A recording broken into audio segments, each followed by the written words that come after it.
Hey guys, it's Mitch. How's it going? It's time to come back around to another Fantastic Four issue. We finished up the previous 5-issue storyline, which saw the Fantastic Four save time and battle Galactus and Celestials. So now it's time to kick up the new storyline. So we're going to take a look at Walt Simonson's Fantastic Four number 343. But just before we get into it, if you enjoy the channel, if you feel like you might want to help out a little bit, go over and subscribe on my Patreon. It gives you early access to everything I do, helps out the channel, helps to buy new comics. So yeah, we're back for more of Uncle Walt, kicking up another crazy sci-fi adventure. I'm down. The last one started great, and was actually able to maintain that greatness over the course of the story, and then kind of fizzled towards the end a little bit. Not to the point where it was disappointing or anything, just to the point where it was like, oh, that wasn't quite as awesome as I was hoping for. But the great thing about comics is there's always another issue due next month. So we're going to see what Walt does with this one. I think we've already seen that he can start up a story fine. I'm interested to see if he can wrap up all the loose ends this time. I think that was the biggest drawback on the last issue. But anyway, at the end of the last story, they were able to get back to Four Freedoms Plaza and just, crash at the end of the day. Everything was fine, although there was a bit of an inkling that something wasn't quite right. So I think that's probably pretty much where we're going to pick up. So let's just get started with the cover here. That's a classic cover. I remember seeing that a few times. This is August of 1990, and this is Uncle Walt cutting promos on the soon-to-be Image guys. If I had to guess, I would probably say specifically Liefeld. I'm trying to think of Jim Lee stuff with big guns around this time. And Jim might be in there. I don't think Mark Silvestri. I don't think Todd. Eric Larson, maybe. He likes his big guns too. So Walt's like, shit, I can draw some big guns as well as anybody. And everyone is wielding some unbelievably unlikely piece of Kirby tech. Why does the Human Torch need a giant gun? He shoots fire. And of course, a big part of the joke is none of these appear in the issue. I would like to have known the sales figures for this, though. Like, the sales figures for the issue previous and for this one. If this cover did drive up sales at all. I bet you it did a little bit. Like, it doesn't hurt that Walt can draw Kirby tech, essentially, better than anybody aside from Kirby. All right, so let's take a look inside. So this is Nuke Busters, as the cover foretold. It's Nuke Busters, etc. And we're going to start things off with a pretty unspectacular domestic scene. It is still a splash page, but it's mostly a splash page of Sue's hand on her hip, basically, while Reed fits himself into this tiny little frame that she's allowed him as he's cleaning up a whole bunch of laundry.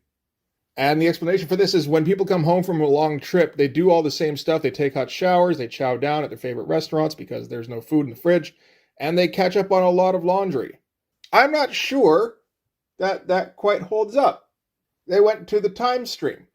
Unless they had just a shit ton of laundry sitting around before they left, it's not like they bought a bunch of new clothes at the end of the world. But it is a fun way to start the issue here, so we're just going to roll with it. And, of course, another excuse to have Mr. Fantastic do Mr. Fantastic stretchy things for mundane day-to-day activities, which is always great. And it's just a little fun conversation here where Sue and Reed are just going to have a good-natured little pretend spat, where Sue kind of chides Reed for not inventing a machine that picks up all the dirty laundry by itself and washes it and folds it, put it away. And Reed's like, oh, but Sue, if I did that, think about all the people I'd put out of work. And just kind of ends with them being, cutesy, long-time married couple. It's all right, it's a fun page, and it kind of eases us into what's going on. At the end of it here, Sue complains about how she can never find things like the detergent, which is Reed's cue to leave the room, but it's also foreshadowing, because we're going to see a lot of this over the course of the issue. So what Reed's taking care of is he's having to take a look at Johnny. Johnny, of course, spent most of the last storyline possessed by Nebula, which ultimately didn't have a point, I don't think, but it does set things up, I guess, for the beginning of this storyline. So I'm interested to see if this turns into anything more. So Reed's got him strapped into like this gyroscope thing. Again, full-on Kirby tech. And I'm pretty sure Walt's inking this as well as penciling. He usually does, I think. Yep. I didn't exactly need confirmation, but I was just thinking about all of this line work here, how it could very easily bleed together, except that Walt, of course, knows to separate the line work for thin for the far background, very thick for the foreground. So this thing would stand out regardless, even in black and white. So the problem with Johnny is just that he has no energy, and hasn't since they've gotten back. So Reed's been running tests on him, and he can't seem to find anything wrong with him. So back in the gyroscope he goes, and you're just going to keep spinning him around until, I guess, some kind of symptom presents itself or Johnny's fixed. So Ben and Sherry are going to leave Reed and Johnny to it. Sherry's got a feeling like something is just wrong, and she's not sure what it is. She can't voice it. Ben's not really feeling the same thing, and she doesn't have anything to present as evidence, so it's just kind of like, I've just got to like figure this out. So Ben's going to go out and try and cheer her up. He's going to go pick up a paper so they can check some movie times, because that's what you did in 1990. And Sherry's going to keep thinking about this. And it's all little things, like the flowers in Four Freedoms Plaza. She remembers it as being geraniums, but what's planted here is tulips. She looks around again. She sees that the bedding is a different pattern from what she's pretty sure was on the beds when she left. So Sherry maybe's got a little bit of OCD going on, but that's okay. And she also notices that the blankets are wool when she remembers them as being cotton. And I gotta say, that's impressive considering she has rock hands. But I guess you don't have to have skin to read the tag. Yeah, okay, no, that holds up. So back to Reed and Johnny. Reed's just got to report, I don't know what's wrong with you. We're going to keep doing tests. Eventually we'll find something, or maybe you just need like to sleep properly for a few nights. Because we did just go through an ordeal, and that's really all they can kind of do at the moment. And it befuddles Reed, which is probably Reed's second favorite state next to solving things. And Sherry confesses to Reed that she's been feeling like something's off with their home. But at this point, it's the kind of thing where you're like, am I really remembering it right though? Am I sure it wasn't cotton? So she doesn't want to say anything to Reed just yet. So instead she tells him, you know what, go back to your lab and do a very thorough check to see if everything's exactly the way it should be. Which piques Reed's interest, and he'll go and do that. And I think Sherry's plan is just, get him looking from a different angle. Because, Reed's very good at investigation, obviously, but investigation of different kinds of things from Sherry or Ben or Sue, etc. And from there, we're going to cut to the White House, where President Quayle has received intelligence that the Russians have disconnected communications with the United States from their end. So they're going to go to DEFCON 1. I believe you're supposed to go the other way, where you go to DEFCON 5 first. But that's okay. I may be wrong. They're going to go to full alert, and they're basically just going to look for a nuclear strike. And if Stalin wants a showdown here and now, he's going to give him one. So if we miss the very end of last issue, we might be a little bit confused. But without them saying so explicitly, this is the implication that basically the world the Fantastic Four returned to from the end of time, or, the time bubble, isn't their world. It's not their reality. This is a reality where the Cold War is still going pretty strong. And so now we're going to cut to some investigation going on. Some of it not intended to be investigation. Sue is going to call up the Powers number because she left Franklin with them to babysit while they went to go and save time. She gets back, all of a sudden their number doesn't work. She calls the operator, because that's what you do in 1990. And she tries to find a Dr. James Power at that address, and there isn't one. So she calls up Columbia University, where Dr. Power works, and they have no record of that person either. And Sue's trying not to panic as she goes through her options. And the very similar skinny vertical panels, I think that's just a factor of keeping it condensed. Like, it does have an interesting side effect in that it keeps the pace kind of high. And it kind of gives you the impression that Sue's mind is racing. I think it's really just to keep Sue's line of investigation just to this area here. So from there, we cut to Reed. Reed has done a perfunctory inventory of his lab, and everything seems to be correct. But because Sherry said specifically that he should look at his more precise equipment, he's going to take a closer look. And by closer, I mean like microscopic. And that's where we're going to leave him for the moment. We cut back to Ben, who's going to get his newspaper. He's been walking around downtown New York. And the motivation to go get the newspaper wasn't really to check movie times. It was more so that Ben could take a closer look without worrying Sherry, because she's already worried about something being off. And he feels it like a subconscious thing, but he can't put his finger on it either. And there's nothing big that he can notice. So picks up his paper, and he thinks it's a little weird that the news vendor calls him Mr. instead of Ben, because he knows him personally, I guess. So he takes a look in the sports section first, just to check stats, because Ben knows his baseball stats. And he goes through, and there's all sorts of wrong going on. The teams aren't right. The player names aren't right. There's some dude named Felix Furman who's on pace to break Roger Maris's record.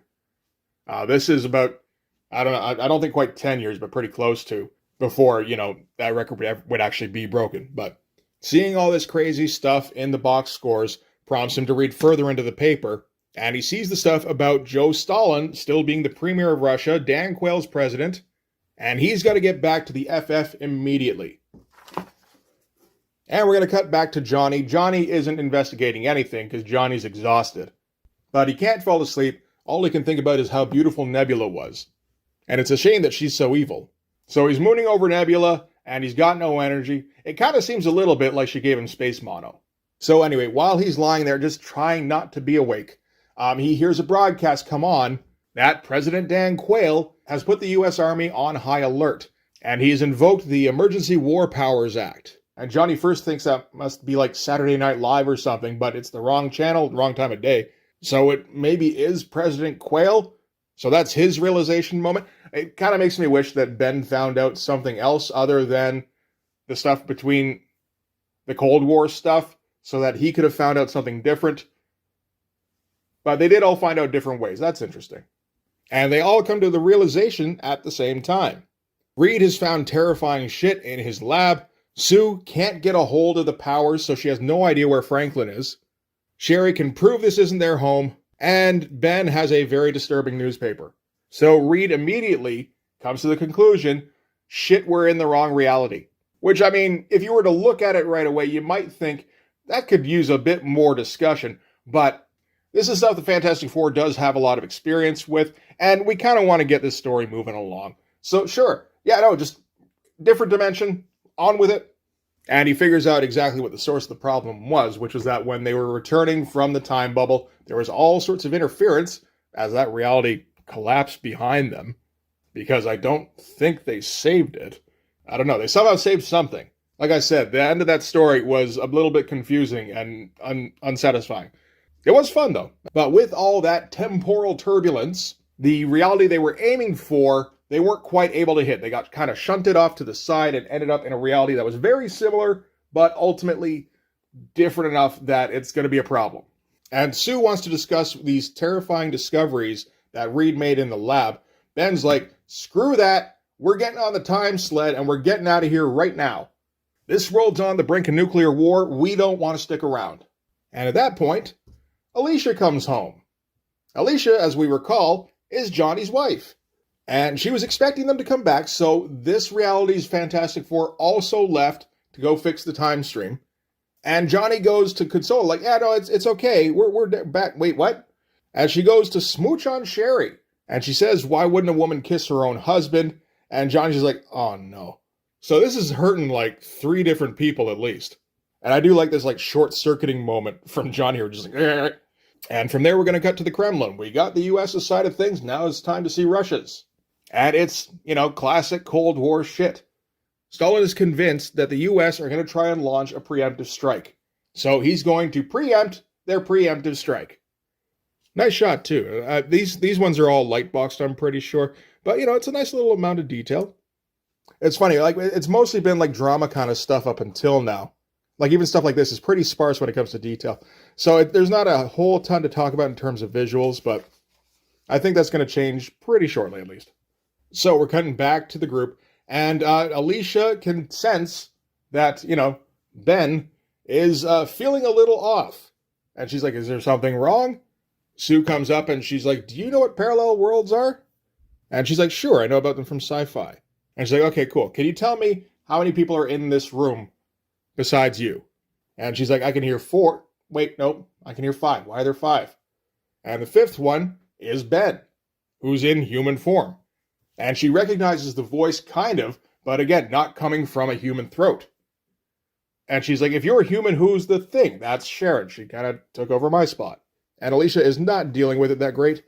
So she immediately thinks that this is a trap and there's some kind of imposters. Reed wraps her up nice and quick and asks for her to hear them out. And it's actually the wrapping that convinces them that they must be telling the truth because they're not wearing like FF costumes or something. Like he can't actually stretch. So they explain a little bit more about, how they're different from her Fantastic Four. And they ask her to explain what's been going on with the political situation. Because obviously something's going on. So she explains how in World War II, Russia got to the Oder River and kept pushing and occupied Germany. And with Germany's industrial capacity, they were able to keep pace with the US's military development. So this is some very interesting stuff to be putting out in 1990. Because at this point, the Cold War is reasonably far away, and there's all sorts of progress going on in the USSR, which is still a thing in 1990, towards all sorts of nations seceding and declaring their own sovereignty. But it's not there yet. And around this time, there's still a lot of back and forth where some horrible shit's going on in Russia. And they're still a year away from the USSR officially being dismantled. So this comic, it's not as bad as if the Cold War were just ending, but it still feels like a little bit edgy, actually. And it's a little funny because the average kid reading this comic is only going to partially grasp what's going on in the comic. It's interesting. So since the end of World War II, the Cold War has been steadily ramping up, and Joseph Stalin is still in control of the country. He's 111 years old, and he's somehow found a way to stay alive and stay, not young, but not decrepit.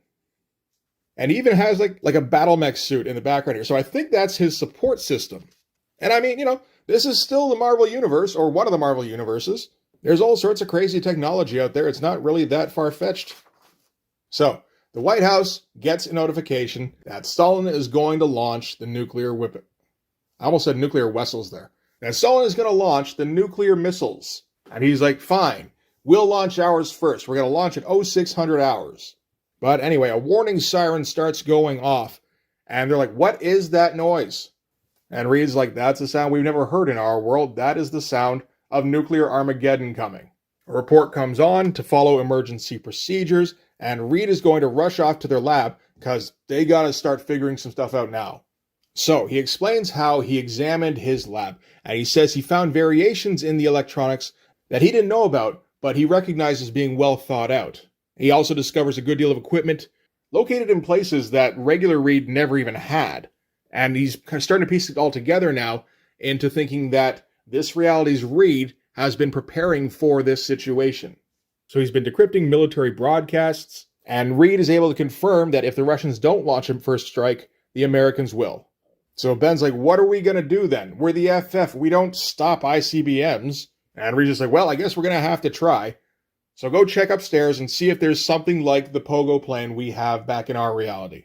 Take a look, see if you can figure out how to fly it, because we're going to need it. And it's interesting looking at this spread and trying to look past the art, which is a little difficult because I love the art. I love this kind of stuff here too, where it's just a big wide shot of all this Kirby tech. It's so good.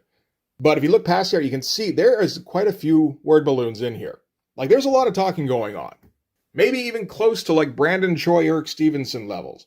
But one thing I do notice is that they're spaced further apart. You don't get that feeling like they're ganging up on you. And I wonder if that's a conscious decision. Or if there actually is more dialogue in the Brandon Choi stuff, for example, and they just can't space it out that much. But it's a good thing to take note of. And also, I have no difficulty making my way through all this.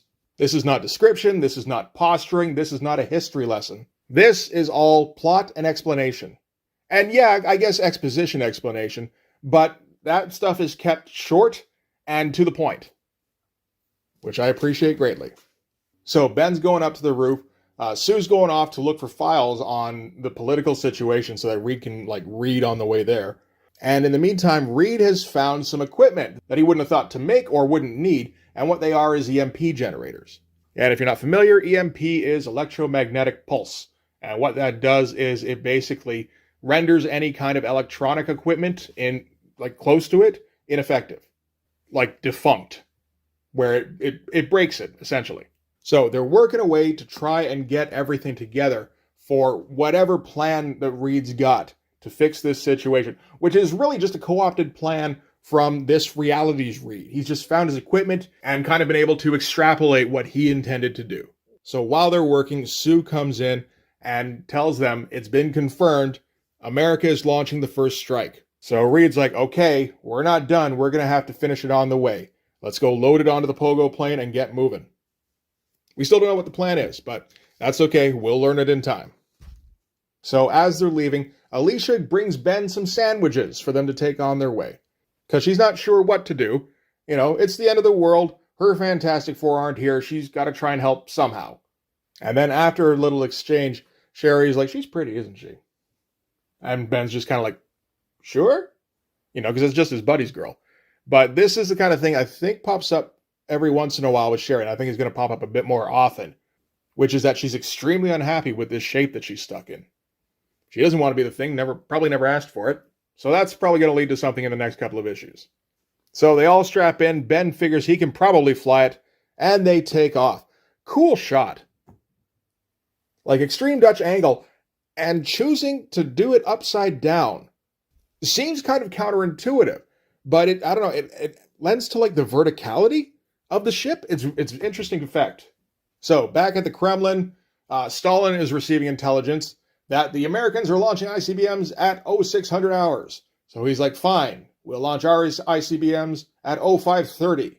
So Ben's telling Reed about this particular pogo plane, which is different from theirs. He's like, this one has stealth technology and a little bit more oomph in the rockets. And Reed comes up with an interesting point, which is that this reality's Reed is different. This one is more practically oriented than theoretically, like regular Reed. Which is an interesting aspect of just different realities. But is also likely in a reality where, you know, nuclear war seemed like an eventuality. So he wouldn't have had as much time for theoretical pursuits. Yeah, no, that's a cool little side note. So they come around the apogee and they're getting ready for whatever they're going to do. We still don't entirely know, but they have something close to the giant guns that were on the cover. So I think we're making progress. So we're cutting back to the White House now. They've found out that Russia's going to launch at 0530. And Quail is like, you know what? Fuck it. We're launching as soon as we can. Send the nukes. The ground troops are going to march into Germany directly afterwards. And it's their fault. So we cut to our Top Gun sequence. As I'm not sure what kind of planes these are. They look like B-1s a little bit. Walt might be making these up a bit. I'm not for sure. But the pilots are stoked. Because they've probably been sitting on this for months. And, you know, maybe not wanting a nuclear war, because that'd be bad. But at the same time, if they can launch first, that's probably good. And again, more Top Gun. As the birds get ready to take off, and we get the whole thing with the countdown. And yeah, so because of Top Gun, everybody knows how a plane takes off of an aircraft carrier, which is handy. And across Middle America, silos are opening up, and ICBMs are getting ready to launch. And yeah, the 9-panel grid basically makes it feel like a quick panning, like countdown kind of thing. We'd be panning back and forth in scenes in a movie, essentially. And giving you like quick moments, but at a steady pace. Keeping it going. From the Russian side of things, this is in Germany. As mobile ICBM launchers get into position and launch. So whatever the plan was, hopefully it wasn't to prevent the launch, because it's a little late for that. And on board the pogo plane, they're just waiting for their moment, and Sue announces it's happening. The nukes are in the air. Initial impact is set for 15 minutes. They're too late. And Reed goes, emergency power, Ben. Today we're going to stop World War III, or die trying. Pretty good dramatic shot to end on. Reed gets the dramatic lighting. And next issue, Nuke Busters 2, or Midnight in Moscow. The Fantastic Four debate dialectical materialism with the Supreme Soviet. Can good old American know-how prevail against the wily philosophy of socialist collectivization? That's a ridiculous fucking paragraph. I feel like Walt reads too much. Alright, so that is going to do it for Fantastic Four number 343. So from everything that we've gotten in this issue, it seems like the next one is going to be Reed disabling the ICBMs mid-flight with the EMP generator. That's my guess. And then it sounds like they're going to Moscow to discuss things with Stalin. But remember, Stalin has his battle suit. So that may get a little contentious. But either way, that's only part 2 of the next, I think it's 5 issues. I'm not 100% sure if that's intended to be its own self-contained story or, self-contained with a little bleed on either end. I get the impression maybe not, But I don't know. We'll have to see how it goes. But it looks like we're going to get a little bit more of the same from the last storyline, where the first couple of issues at least, Walt's going to keep ramping things up, which I give 100% approval. So anyway, for this issue, that's going to do it. Thanks very much for watching. If you like this video, please hit like, hit subscribe, hit the notifications so you know when the next one's coming out. Go over and subscribe on my Patreon. Gives you early access to everything I do, from the Blood Force stuff to the YouTube videos before they get uploaded to YouTube, as well as some Patreon exclusive content. You can also follow me on Instagram and DM me there for commissions, and you can go and join the Blood Force Discord server. I didn't take a deep enough breath before I said that one that time. Anyway, yeah, that's going to do it for this one. Thanks very much for watching. I'll see you guys in the next one. Bye-bye.